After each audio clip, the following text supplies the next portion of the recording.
Good morning, 7th class. बेटा in the previous class we have discussed about lenses. Lenses के बारे में discuss किया था कि लेंस दो टाइप के होते हैं, जैसे कि मिरर होती हैं, कन्वेक्स मिरर और कनकेव मिरर। वैसे ही कन्वेक्स लेंस और कनकेव लेंस होती हैं। और मैंने बताया था कि जो कनकेव मिरर की जो प्रॉपर्टीज़ होती है वो कन्वेक्स लेंस की तरह होती है, और कनकेव लेंस की जो प्रॉपर्टीज़ होती है वो कन्वेक्स मिरर की तरह होती हैं। A convex lens can focus और concentrated a broad beam of light। Convex lens क्या करेगा, एक जगह पर फोकस करेगा। जैसे कि कनकेव मिरर एक जगह पर फोकस करता था, वैसे कन्वेक्स लेंस क्या करेगा, एक जगह पर फोकस करेगा at a small sharp point, मतलब कि वो एक शार्प पॉइंट पर फोकस करता है। One should never experiment to focus sunlight on a human body. किसी को भी कोई एक्सपेरिमेंट ऐसा नहीं करना चाहिए कि सनलाइट को हम ह्यूमन बॉडी पर एक्सपेरिमेंट करेंगे। जब सनलाइट को ह्यूमन बॉडी पर एक्सपेरिमेंट करेंगे तो वो हमारे लिए डेंजरस हो सकता है, तो ऐसी चीज़ें हमें नहीं करना चाहिए, इससे हमें बर्न्स हो सकता है। After uses of lens, lens कहाँ कहाँ यूज़ होते हैं। Convex lens are use in cameras of all types except a pin hole camera. अब पिन होल कैमरा को छोड़कर बाकी सभी कैमराज में जो होता है कन्वेक्स लेंस का यूज़ किया जाता है, क्योंकि एक जगह पर फोकस बनाने के लिए। After that convex lens are use in telescopes and microscopes. जैसे कि कनकेव मिरर यूज़ होता था टेलीस्कोप्स और माइक्रोस्कोप्स में, वैसे कन्वेक्स लेंस यूज़ होता है। Concave lens are use in the spectacles to help people see distance object clearly. तो अगर हमने पिछली क्लास में भी डिस्कस किया था कि अगर हमको दूर के ऑब्जेक्ट देखने हैं, तो हम किसका यूज़ करेंगे, कनकेव लेंस का यूज़ करेंगे। क्यों करेंगे, क्योंकि क्यों करेंगे हम कनकेव लेंस का यूज़, क्योंकि कनकेव लेंस क्या करता है, रेस को फैलाता है, वो डाइवर्जिंग करता है रेस को, इसलिए इसको डाइवर्जिंग लेंस भी कहते हैं। तो ये रेस को डाइवर्ज करेगा तो हम दूर की चीज़ें देख पाएंगे, we can see the distance object. और कन्वेक्स लेंस क्या करेगा, एक जगह पर फोकस करेगा। तो ये किन स्पेक्ट्रल्स में होंगे, किन स्पेक्ट्रल्स में इनका यूज़ किया जाएगा, अगर कोई पीपल नियर की चीज़ों को आसानी से नहीं देख पाता। जब कोई पीपल नज़दीक की चीज़ों को आसानी से नहीं देख पाएगा तो उसके लिए कन्वेक्स लेंस का यूज़ किया जाएगा, और अगर पर्सन दूर की चीज़ों को नहीं देख पाएगा तो कनकेव लेंस का यूज़ किया जाएगा। After that light and colour, you all must have seen rainbows in the sky after rainfall in the afternoon और अर्ली मॉर्निंग। आपने क्या, आप सभी ने रेनबो देखा होगा स्काई में, किसी भी रेनफॉल के बाद रेनबो देखा होगा स्काई में, आफ्टरनून में देखा होगा या फिर अर्ली इवनिंग, शाम, मतलब कि शाम होती है उस टाइम आपने देखा होगा कि क्या होता है कि रेनबो होता है स्काई में। तो from where this spell of colour arrange beautifully in a circular band is throw in the sky. तो आप सभी ने देखा हुआ है ये कैसे होता है रेनबो। 7 कलर्स होते हैं जो कि स्काई में एक सर्कुलर फॉर्म में होते हैं।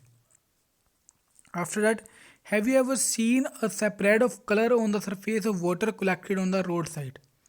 क्या आपने कभी भी जो वाटर होता है उसकी सरफेस पे आपने कलर्स को सेपरेट होते हुए देखा है। This water must have a very thin layer of oil leaked from a vehicle. In water के ऊपर क्या होती है, एक पतली लेयर होती है ऑयल की, जो कि किसी भी व्हीकल से लीक हो जाती है।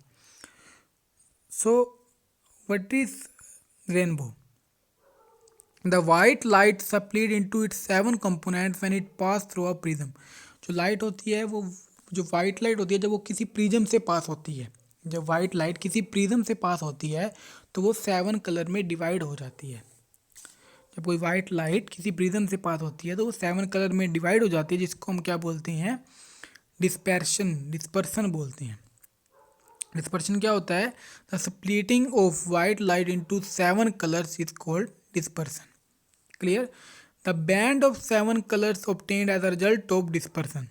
हमें जो 7 कलर्स का एक बैंड दिखाई देता है वो किसकी वजह से होता है, डिस्पर्सन की वजह से होता है, जिसको हम क्या बोलते हैं, स्पेक्ट्रम। मतलब कि 7 कलर का जो हमको एक पैटर्न सा दिखाई देता है उसे हम स्पेक्ट्रम बोलते हैं।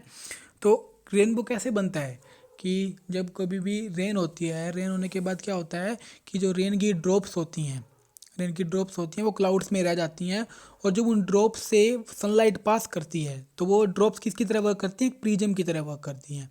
तो जब उसमें से वाइट लाइट, सनलाइट क्या होती है, वाइट लाइट, तो सनलाइट जब उस प्रिज्म में से पास करेगी तो वो 7 कलर में डिवाइड हो जाती है। जिससे हमें रेनबो दिखाई देता है स्काई में।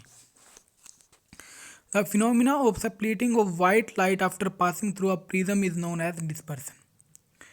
We have discuss right now कि जब वाइट लाइट 7 कलर्स में डिवाइड हो जाती है प्रिज्म से जब पास करती है तो उसे हम क्या बोलते हैं, डिस्पर्सन बोलते हैं। The band of 7 colour obtain due to the dispersal of white light is called a spectrum. और जो 7 कलर का जो हमें बैंड दिखाई देता है उसे हम स्पेक्ट्रम बोलते हैं। A rainbow is formed due to the dispersal of sunlight from water droplets behaving as small prism। अभी मैंने बताया आपको कि रेनबो के जब कब बनता है, जब जो वाटर की ड्रॉप्स होती हैं वो एक प्रिज्म की तरह वर्क करती हैं। जब उसमें से वाइट लाइट पास करती है तो वो 7 कलर में डिवाइड हो जाता है। The sky behave as a screen. Sky एक स्क्रीन की तरह वर्क करता है यहाँ पे। After that, if there is any name given to the disk color while 7 color of the spectrum।